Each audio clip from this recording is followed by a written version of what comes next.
Welcome to the 1960s. The decade of the original muscle car. These are the 14 muscle machines that really mattered. Number 14. 1969 Ford Boss 429 Mustang. Momentarily setting aside the debate that pony cars like the Ford Mustang are 60s muscle cars rather than true pony cars, we must consider the most potent of the breed, the 1969 Boss 429 Mustang. We refer to it as the most potent because the 1969 Boss 429 Mustang was not intended to be a high-profile muscle car for the street, but rather a backdoor ticket to victory in NASCAR. Though homologated for NASCAR, the Mustang racers competed against the Ford Hemi in the midsize Torino. In fact, the Cobra Jet 428 Mustang was typically a quicker car than the Boss 429. However, since the Boss 429 was built for NASCAR and detuned for the street, it only required the right gearing, exhaust, and tune-up to make rivals disappear in short order. When the Boss 429 Mustang was approved for production in March of 1969, it was destined to be a rarity, with only 859 Boss 429 Mustangs built in 1,969 and 499 examples made in 1970. The engines were rated at a modest 375 horsepower, but with minimal effort they proved to be worth much more. The cars were sent to Carcraft of Brighton, Michigan for modification before receiving their Hemi engines and special performance equipment. Number 13. 1966 Shelby Cobra 427 SC. The 1966 Shelby Cobra 427 SC stands out as a rare and iconic muscle car crafted by Carroll Shelby and manufactured by AC Cars in England. Its robust performance is attributed to the 427 cubic inch Ford V8 engine, churning out an impressive 485 horsepower and 480 lb-ft of torque. The South Carolina designation signifies its semi-competition origin, initially intended for racing but later adapted for street use. Recognized as one of the fastest and most exhilarating cars of its era, Motor Trend magazine reported a quarter-mile time of 11.8 seconds at 121 mph during testing, with a top speed reaching 185 mph. The Cobra South Carolina is a highly coveted model among collectors and enthusiasts, with only 31 SE models produced, adding to their exclusivity. The original price for a 1966 Shelby Cobra 427 SC soared to as much as $99,500. Number 12. Dodge Charger RT. The Dodge Charger RT gained popularity as a muscle car but faced aerodynamic challenges on NASCAR tracks. To address this issue, Dodge introduced a special edition known as the Charger 500. This variant featured a smoother front end and a more sloped rear window for improved aerodynamics. The most powerful iteration of the Charger 500 boasted the iconic 426 Hemi engine, generating an impressive 425 horsepower and 490 lb-ft of torque with dual 4-barrel carburetors. High Performance Cars magazine recognized the Charger 500 Hemi as one of the fastest cars of its era, completing the quarter mile in just 13.35 seconds at a speed of 104 mph. However, this model was not only swift but also rare and costly. In 1969, only 392 Charger 500 models were produced, and a mere 27 of them were equipped with a Hemi engine and a 4-speed manual gearbox. The original price for the 1969 Charger 500 Hemi ranged from $4,000 to $5,000. Nowadays, the Charger 500 Hemi can command prices between $118,000 and $239,000, depending on its condition. Number 11. 1963 Plymouth Savoy Max Wedge. While General Motors was still primarily producing full-size cars, Chrysler had already transitioned to an intermediate body starting in 1962. The last-minute production shift to a smaller car put Chrysler in a bind, prompting it to scale down the designs of Virgil Exner's larger models. Now, on a smaller platform, these designs appeared cartoonish and out of step. Nevertheless, Chrysler worked swiftly to redesign the mid-size B-body range for 1963. With Plymouth receiving the more favorable stylistic treatment under the direction of Elwood Angle in the design department. Meanwhile, engineers in Auburn Hills focused on the Max Wedge big block engine, led by Tom Hoover. The resulting 413 CI Max Wedge big block Chrysler was introduced in 1962 as the Superstock 413 in Plymouth livery and the Ram Charger 413 in Dodge livery. These were the first muscle cars of the 1960s. By 1963, the max Wedge grew to 426 cubic inches, with output rated at 425 horsepower. In an ironic twist, the 1962 to 1963 max Wedge cars from Chrysler were the first intermediates with big engines, marking the initial fulfillment of the muscle car formula. Number 10. 1968 Oldsmobile 442 W30.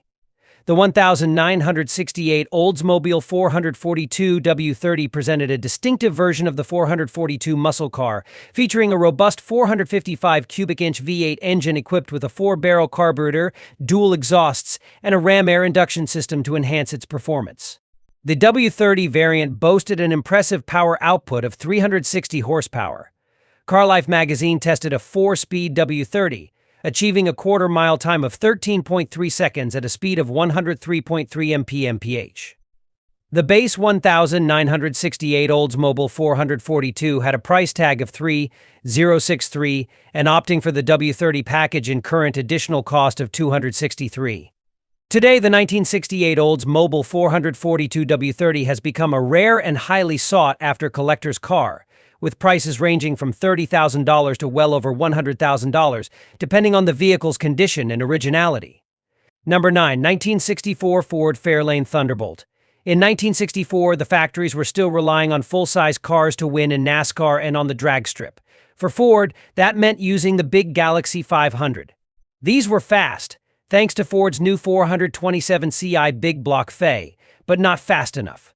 What Ford needed to enter the 60s muscle cars game was something smaller and lighter, which would come in the form of the 1964 Ford Fairlane Thunderbolt. The Thunderbolts were based on Ford's new midsize Fairlane platform that debuted in 1962. They utilized Ford's high-output 427 CIF big block, which churned out 425 horsepower at 6,000 revolutions per minute.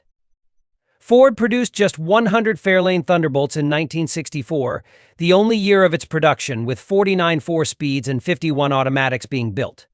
Though deemed illegal for use in NASCAR, they went on to win the 1964 NH Superstock Championship. NASCAR would pivot in 1965, banning the Chrysler Hemi and handing stock car racing victory to Ford. Besides offering the powerful 427 Fi and a midsize Fairlane, the lightweight intermediate took further measures by replacing the steel hood, doors, fenders, and bumper with lightweight fiberglass units, while plexiglass took the place of glass side and rear windows. Number 8. L89 Camaro SS. The core of the L89 Camaro SS lay in its engine, a 396 cubic inch V8 generating 375 horsepower and 415 lb-ft of torque. However, this was no ordinary V8. It featured aluminum cylinder heads that were both lighter and more efficient than their cast-iron counterparts. These aluminum heads trimmed approximately 70 lbs from the car's front end, enhancing its balance and handling.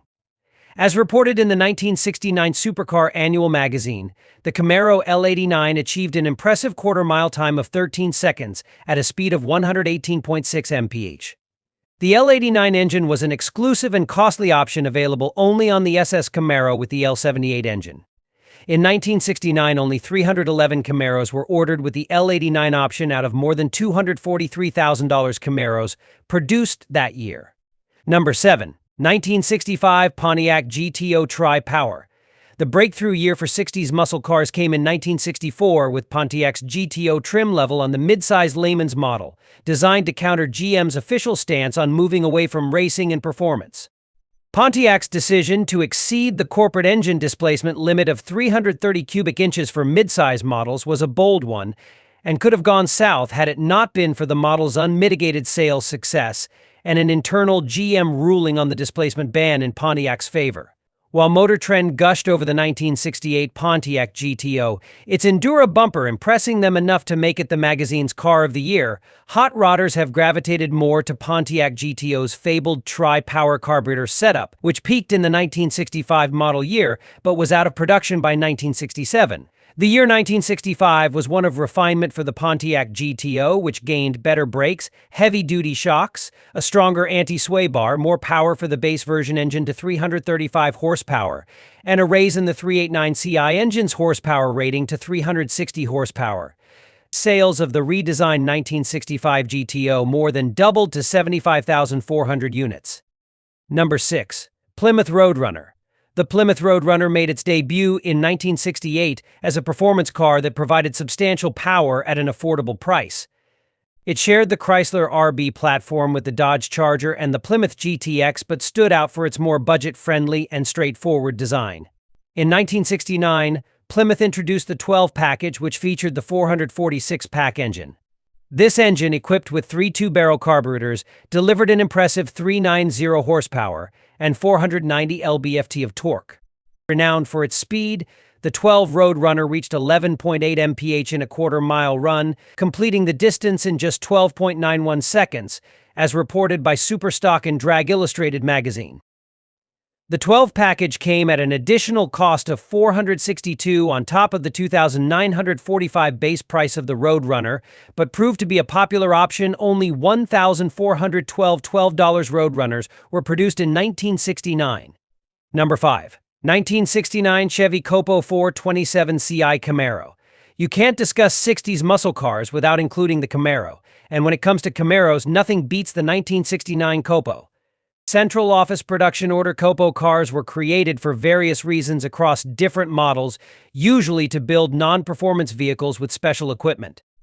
However, a few dealerships realized they could use Copo to backdoor Chevy's top engine into its lightest car, which they could then sell as a factory-built supercar. In this case, Copo meant a 427 cubic inch big block Chevy V8, an engine generally reserved for top-of-the-line Corvettes and full-size Chevys. In 1969, there was an internal restriction on engine sizes over 400 cubic inches for cars as small as the Camaro. Commentators often point to the 1969 Copo Camaro with the 427 CI big block Chevy engine as the pinnacle of Chevy performance in the 1960s. However, there were actually 2 Copo 427 Camaros, the Copo 9561 with the solid lifter L72 iron block, of which an estimated 5 units were built, and the rarer Copo 9560 with the aluminum ZL1 427 CI big block, of which only 69 were produced. Copo Camaros were commonly sold by dealers like Yanko, Fred Gibb, and Berger. Number 4. Yanko Camaro 427 SYC. The Yanko Camaro 427 SYC stands as an iconic muscle car crafted by Don Yanko, a Chevrolet dealer and racer. Yanko aimed to provide a more powerful Camaro than the factory's model, which faced constraints from GM, limited to a 400 cubic inch engine. Ingeniously, Yanko discovered a way to equip Camaros with the Corvette's 427 cubic inch engine, boasting 450 horsepower. Utilizing a special HPO code, he then implemented his own enhancements, including a fiberglass hood, distinctive wheels, stripes, badges, and detailed interior features. In 1969, Yanko successfully sold 201 of these cars, rendering them exceptionally rare and highly sought after in contemporary times. Beyond being a formidable street machine, the Yanko Camaro 427 SYC also earned its stripes as a drag racer.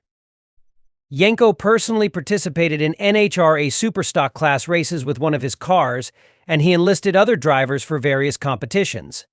Notably, Ed Hendricks, one of these drivers, piloted a Yanko Camaro to an impressive 12.59 quarter-mile time at 108 mph on street tires, as documented in a magazine test. Number 3. Plymouth GTX. The Plymouth GTX was introduced as a mid-sized, high-end performance muscle car that seamlessly blended luxury and power. It featured 2 engine options: the standard 440 cubic inch V8, known as the Super Commando 440, boasting 375 horsepower, and the optional 426 cubic inch Hemi V8, delivering a powerful 425 horses under the hood. Opting for the Hemi came at a price, adding an extra $546 to the cost, which amounted to over 10% of the GTX's base price. In 1967, only 720 GTX models were equipped with the Hemi engine. Marketed as a refined muscle car for gentlemen, the GTX combined sophisticated style with impressive performance. Its acceleration was remarkable, going from 0 to 60 in under 5 seconds and achieving a quarter-mile time of 13.5 seconds at a speed of 105 mph. Number 2. 1962 Pontiac Catalina Super Duty. To clarify, the full-size 1962 Pontiac Catalina and Grand Prix were not intended to be 60s muscle cars, as the term hadn't even been coined yet.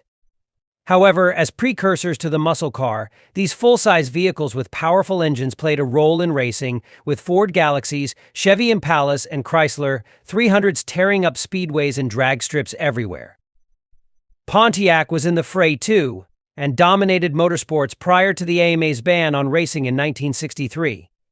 By then, Pontiac had already set the stage for the muscle car revolution with its impressive series of Super Duty engines. The 421 cubic inch Super Duty Pontiac engine had a 405 horsepower rating, and those built after March of 1962 featured larger valves and a freer flowing intake manifold for even more performance. To enhance the full-size performer's speed, Pontiac placed some Catalina and Grand Prix models on a special weight loss program, incorporating aluminum body panels and hoods. At that moment, the die was cast a powerful engine in a lighter car just seemed to be more fun. Fewer than 200 Super Duty 421 Pontiacs were built, but they were a harbinger of the muscle car flood to come, a flood that would be led by Pontiac. Number 1. 1970 Chevelle SS 454. The 1970 Chevelle SS 454 is part of General Motors' midsize body platform, with the Chevy Malibu in particular receiving much of the credit for the rise of 60s muscle cars. In its top form, the Chevelle SS would sit atop the popularity pile of muscle cars for decades, cementing its reputation as a potent machine for 1970. The 454 CI Big Block Chevy became available on the Chevelle as part of Equipment Option Group RPOZ-15, which was the magic handshake needed to special order the 1970 Chevelle SS 454. The 454 CI Big Block was offered in two versions, a 360 horsepower LS5 and the solid lifter cowl-inducted 11.1 compression 450 horsepower LS6. At the time, this was the most horsepower ever offered in a production car. Only 4,475 LS6 powered SS 454 Chevrolets were produced in 1970. After 1968, the Chevelle Supersport was demoted from being a separate car model to just a trim line of the Malibu. Prior to this, a specific VN identifier could be used to positively identify a real Supersport model. From 1969 onward, however, the Chevelle SS could only be identified through the sleuthing of dealership paperwork, broadcast sheets, Monroney stickers, and other indirect means. It's therefore difficult to establish the genuine provenance of a 1969 and later Chevelle SS, making such examples even rarer and more expensive than production numbers might otherwise indicate.